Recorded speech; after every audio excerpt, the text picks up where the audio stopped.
Hey guys, welcome back to another video over here on the Chinese Zodiac and horoscopes. Today we're going to be doing a reading for you guys born in the year of the Tiger. So welcome back all my Tiger friends. How are we doing? All right?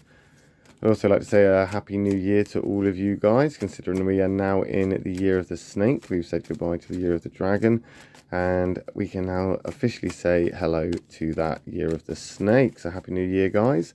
And thank you to everybody that has left a comment and their thoughts on the comments below over the past year. It is truly appreciated, so thank you very much. Also, don't forget to hit that subscribe button if you haven't already, because we are here every week doing a reading for those born in individual years of the Chinese Zodiac, and today it is the Tiger year. So let's stop about there, and we'll see what we've got. We've got one from the bottom, we've got one from the middle, we've got one from the top. What have we got? We have got a black and two whites there, so a negative to start us off, but two positives to end that reading. So black isn't always an attack, white isn't always all right. It all depends on that compatibility, so don't get too excited that we've seen those two positives there. But again, to say, it's all about balance. We don't need to worry about this black. Black may not be an attack, so not too enthusiastic about the whites, not too downhearted about the black. Got a rat coming in. The black rat. Now the rat and the tiger, they're not overly compatible. They're not really, not to a large extent, and they don't really care too much for each other. And I think maybe you're past caring. It's almost like you've got to a bit where you just don't care. That rat is a doer. And that rat likes to get things done. And the fact that you're not caring would suggest that some things aren't getting done. Is it worth neglecting them? What's the outcome going to be from that, my lovely tiger amigos? What could potentially be the benefit or productive about not getting stuff done or not doing it? Maybe it is because you just don't care anymore. Maybe something's pushed you too far away. Maybe something was just a dead end. It was just non-productive. Maybe it was a non-starter to begin with. Maybe you got yourself in a predicament where you thought everything was going to work out and everything was going to be okay, but it didn't tend to go the way that you thought it was going to go. And that's now obviously bummed you out a bit. So you've kind of given up. You've shrugged it off. You've gone, you know what? I'm not going to bother with this. But that's not necessarily the attitude to have. I think with careful planning and a thoughtful sort of, a thoughtful process of, trying to figure this out, I think you should stick at it. At least try to navigate it and try to, don't leave it so sharp. Blunt the edges a bit before you leave. Don't leave it so sharp and don't leave it so broken as you go. If you've got to burn the bridge, do it subtly. Have a bit of, decorum, a bit of grace. There's no point going in there and just blowing it all to smithereens. I think calmly and when you're ready is the best process here. Got the white rat. So we've got the white rat coming in straight after the black rat. Good. That is good. We're talking pre-planning. We're talking about a preemptive attack. We're talking about getting all your ducks in a row. We're talking about maybe trying to figure out a way to overcome this. What this is actually is you're bored of one thing and starting another. That's what this is. This is you're bored of one thing, you're neglecting it, you've abandoned it, you've put down the hammer, and now you've picked up the screwdriver so you can start another little job or another little project or distracting you from something that you can't get done. Maybe this is an emotional block. Maybe it's an emotional block where something you were doing before was for somebody else or for other reasons. Now you feel like you need to do something more for yourself. You need to do something more productive, more rewarding for you. And with that in mind, it's easy for you to not care so much about what you were doing because it didn't have any reward really for you. There was no benefit there for you.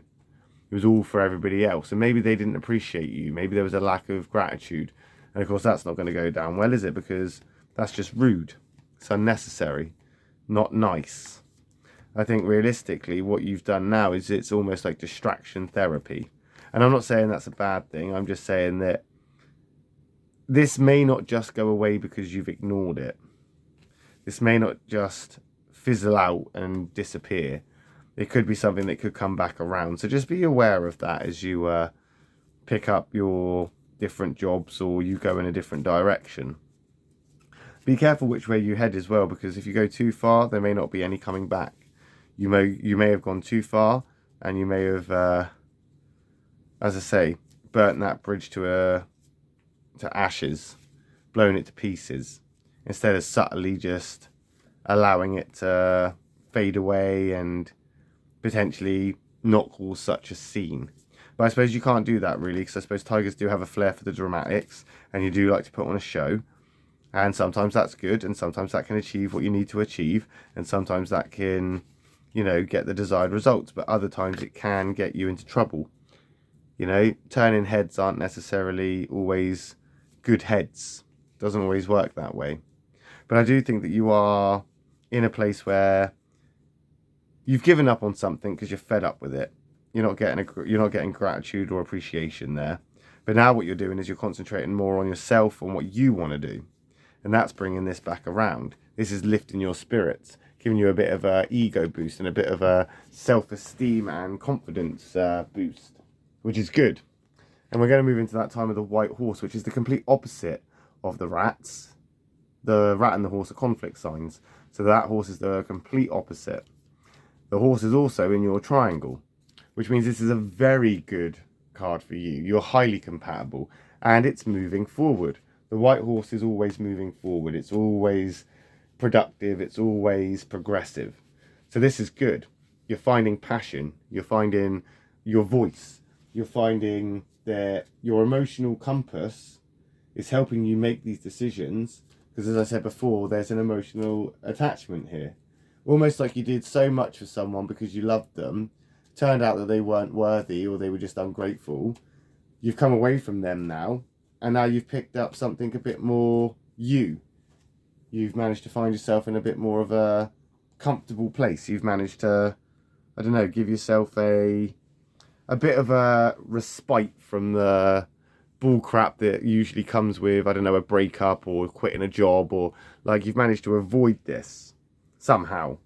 So whatever it is that you've kind of stopped doing or you're walking away from, you have managed to do it with a little bit of grace and a little bit of consideration. So at least that is good, because it just means that it's one less thing to come and bite you in the arse in the future. I mean, I can't say that it's going to go that way for everybody, but I just think the calmer you can do this, the better. You know, just do it with a bit of, you know, consideration. Like I say, this is a fragile situation. Anything emotional is always fragile in some respects. So you've got to respect it. You've got to do the process. You've got to do the hard work when it comes to emotional stuff. Otherwise, you've got emotional baggage, and you don't need to be carrying that around everywhere. This horse is to set you free, not be a pack mule for all your junk.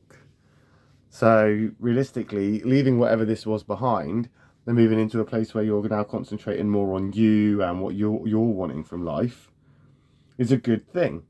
In fact, I dare to say that it's an incredibly good thing.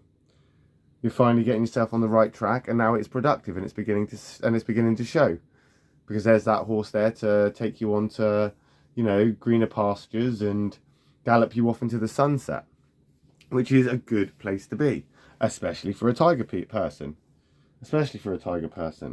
So it isn't all doom and gloom just because you know, you couldn't achieve something that you wanted to achieve, or, you know, finish something that you started.